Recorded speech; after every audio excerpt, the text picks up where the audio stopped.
এটা হলো ব্রাকার ব্লাউজ সেলাইয়ের ভিডিও। তো তোমরা অনেকজনই কমেন্ট করে আমাকে বলেছো সেলাইয়ের দিদিভাই সেলাইয়ের ভিডিও দিবা, তো আমি আজকে সেলাইয়ের ভিডিও নিয়ে চলে এসেছি। তো যদি এভাবে সেলাই করতে চাও তাহলে পুরো ভিডিও দেখো। দেখতেই পাচ্ছ কত সুন্দর ফিনিশিংয়ের সঙ্গে সেলাই হয়েছে। তো পুরো ভিডিও দেখো আর এভাবেই সেলাই করো, কোনো খাপ খারাপ হবে না। আর কাটিংয়ের ভিডিও দিয়ে দিয়েছি, দেখে নিও একবার করে। আর ভিডিও ভালো লাগলে প্লিজ ফলো করে দিও, আমার চ্যানেলকে সাবস্ক্রাইব করে দিও। থ্যাংক ইউ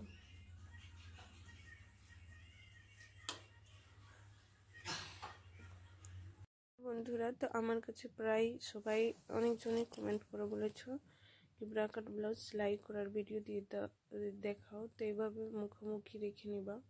ছোট পার্ট আর বড়ো পার্টটা আমি আস্তে জয়েন্ট করে নিয়েছি আগেই। তারপরে মিডল পয়েন্টটা বের করে 1 ইঞ্চি নিয়ে টাক্স পয়েন্ট নিতে হবে। টাক্স পয়েন্ট নেওয়ার সময় 1/2 ইঞ্চির মতো সামন দিকে ছাড়তে হবে, মানে বেশি তুলতে হবে না, মুখের কাছে নিয়ে যেতে হবে না, 1/2 ইঞ্চির মতো ছেড়ে আর করতে হবে। তো আমি এক সাইডটাই দেখাচ্ছি। তারপরে এস পার্টটা এইভাবে লাগিয়ে মুখের সঙ্গে উপর থেকে লাগাতে হবে, উপর থেকে লাগিয়ে আর যেমন যাবে তেমন সেলাই করতে হবে, বেশি টানা ঘিচা করতে হবে না। তো এভাবে সেলাই করে নেব। তারপরে যদি এক্সট্রা, যেহেতু আমি ডাইরেক্ট কাপড় কাটছি তাই আমার একটু ছোট এক্সট্রা কাপড় বেশি হয়ে যায়, ওটা ছেটে দিতে হবে, কোনো ব্যাপার নয়। তারপরে এখানে বেল পার্টটা এভাবে উপরে রেখে আর সেলাই করে নিতে হবে। সেলাই করার পর এটা দুটো সেলাই দিতে হবে, উপর থেকে চাপ সেলাই। এটা ব্রাকার সব ব্লাউজেই থাকে। তো আমি দ্বিতীয় পার্টটাও রেডি করে নিলাম সেম ভাবে। তো এক সাইডে 1 ইঞ্চির পট্টি 2 ইঞ্চির পট্টি লাগবে, আর দ্বিতীয় সাইডে 4 ইঞ্চি। তো এটা 2 ইঞ্চির পট্টি হবে।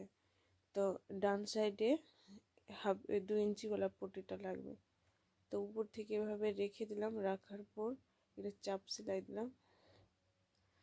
চাপ সেলাই দেওয়ার পর তোমরা চাইলে এখানে হেম করতে পারো, আর না চাইলে সেলাই করে দিতে পারো। তো আমি এখানে সেলাই করি।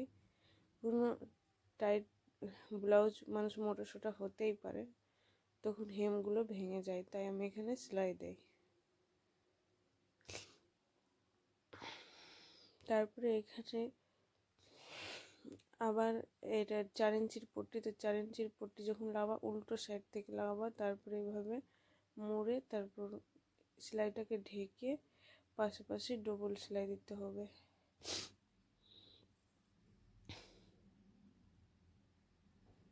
এখানে পাশাপাশি একটা সেলাই দিলাম, তারপরে ওর পাশেই একটু ফাঁকা রেখে ডবল সেলাই দিতে হবে, দিয়ে দিলাম। দেওয়ার পর আমার হুকের ঘাট হয়ে গেল। তারপরে আমি পিছন পাটটা রেডি করে রেখেছিলাম। তো পিছন পাটের রেডি ভিডিও আমি প্রায় দিতেই থাকি, তো ওটা দেখে কোনো আমার চ্যানেলে গিয়ে দেখতে পারো।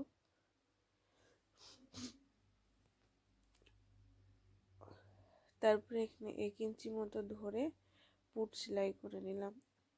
যদি কাস্টমার যদি বেশি বলে কি কাঁধ পরে তাহলে 1.5 ইঞ্চিও ধরতে পারো, কোনো ব্যাপার হবে না, কিছু না। তারপর এখানে ওরেপ সাইজের আড়াআড়ি কাপড় কেটে নিলাম আমি অনেকটাই লম্বা করে।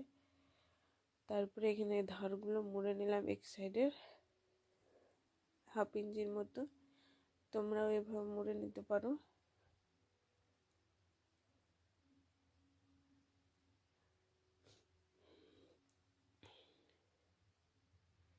এভাবে পুরোটা মুড়ে নিলাম। মোড়ার পর এখানে একটু মুড়ে আর পুরোটাই সেলাই করব। হেম গলার কাছে হেম করলে খুব সুন্দর লাগে, যে করে না তো করে না। তো আমি বলবো সেলাই ব্লাউজে গলার কাছে হেম করাটাই বেস্ট হয় শাড়ির পিসে, কারণ দেখতে সুন্দর লাগে। তো এখানে আর যখনই কাটবো তো ওরেপ কাপড় নিয়ে কাটবো, তো ওরেপ কাপড় আমি কেটে আর এভাবে সেলাই করে নিলাম। আর যেখানে যে গলার কাছে একটু জোড়া পাট থাকলে ওখানে কুচিও দিতে পারো ছোট করে 1 ইঞ্চির মতো, অসুবিধা হবে না। তারপরে এখানে আমি চাপ সেলাই দিয়ে দিলাম। আমি একটু এক্সট্রা কাপড়গুলো ছেটে নিলাম, ফিনিশিংটা বেশি সুন্দর লাগবে তাই। যেগুলো মানে একটু বাড়া বাড়া কাপড় থাকলে একটু ছেটে নিবা তো খুব সুন্দর ফিনিশিং আসবে। তারপরে এখানে আমি ছাটার পর চাপ সেলাই দিয়ে দিলাম।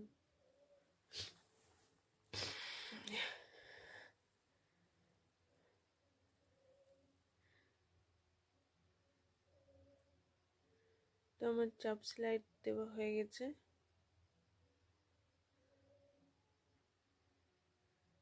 দেওয়ার পর এভাবে হেম করে আর কিছু করতে হবে না, বাস হেম সুতা নিয়ে হেম করতে হবে। তো এখানে আমার হাতা লাগাতে হবে। হাতার তো আমি এটা কাটার সময় করি না, সেলাইয়ের সময় করি। এখানে যে 1/2 ইঞ্চি আছে সামন দিকের পাটের সময় সামনের দিকে 1/2 ইঞ্চি ছাড়তে হবে। এটা কম্পালসারি, না তো কাদের কাছে অনেক কোচকাবে। তারপরে এভাবে করে সেলাই করে নিতে হবে। তো আমার দুটোই পার্ট রেডি করে নিলাম। তারপরে এটা খুব সুন্দরভাবে সামনের দিকের সঙ্গে বোল পিনের সাহায্যে পিন আপ করার পর তারপরে সামনের সঙ্গে সামন সেলাই করলে আর জিনিসটাকে ইন্টারলক করার কোনো দরকার পড়বে না, খুব সুন্দর ফিনিশিংয়ের সঙ্গে চলে আসবে। তো এখানে আমি সামনের সঙ্গে সামন সেলাই করে নিলাম দুদিকেই। তো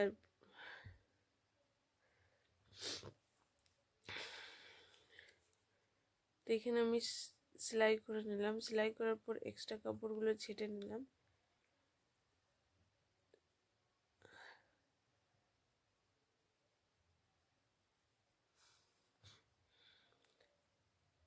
তো দু সাইডে এইভাবে ছেটে নিলাম। ছাটার পর এবার কাপড়টাকে উল্টে আর বডির মাপ দিব। তো যেহেতু এটা আমার বডি, কাস্টমারের বডি ছিল 37, কোমর ছিল 32 আর হাতে ছিল 10, তো কোমরে নিব 8। কাপড়টাকে ভালোভাবে বিছিয়ে নিতে হবে ভাঁজ দিয়ে। তো এখানে আমি কোমর নিলাম 8, তো 32কে 4 দিয়ে ভাগ করলে 8 আর 37কে 9.2 সুদ নিতে হবে। আর হাতে 10 ছিল তাই 2 দিয়ে ভাগ করে 5 নিতে হবে। এভাবে তোমরা ফিটিংস করলে খুব সুন্দর ফিটিংস আসবে, ফিটিংসে কোনো অসুবিধা হবে না। আর কাস্টমারের কোনো মানে কমপ্লেনও আসবে না কি সেলাইয়ের ফিটিংস এভাবে হলে ওভাবে, এটা কোনো আসবে না। তারপরে এখানে সেমভাবেই ওই মাপ নিয়ে কোমরের কাছে নিব 8, বডির কাছে 9.2 সুদ নিব, আর হাতে নিব 5। আর এভাবে সেমভাবেই সেলাই করে নিতে হবে ফিটিংস। তো এখানে ডবল সেলাই দিয়ে দিলাম, যেহেতু কাস্টমার মোটা পাতলা হতেই পারে। তো এখানে এটা ডবল সেলাই দিলাম, যদি মোটা হয়ে যায় তখন খুলে নিতে পারবে। তারপরে এর ফিনিশিং দেখতেই পাচ্ছ কত সুন্দর ফিনিশিংয়ের সঙ্গে ব্লাউজ সেলাই হয়েছে। তারপরে আমি এখন তো আমার 32 চলে এসছে, একবার চেক করে নিবা। তো পুরোটাই চেক করে নিব, কাস্টমারের একবার চেক তো করতে হবে। আমি চেক করে নিলাম, পুরোটাই ঠিক ছিল। তো পুরোটা ঠিক হওয়ার পর তারপরে এখানে আমি হেম করে নিলাম। হেম এভাবে করতে হবে সুতার মাধ্যম দিয়ে। তারপরে এভাবে করে ধরে ধরে পুরোটাই হেম করতে হবে। তো আমি পুরোটাই হেম করব, নিচের দিকেও হেম করতে হবে।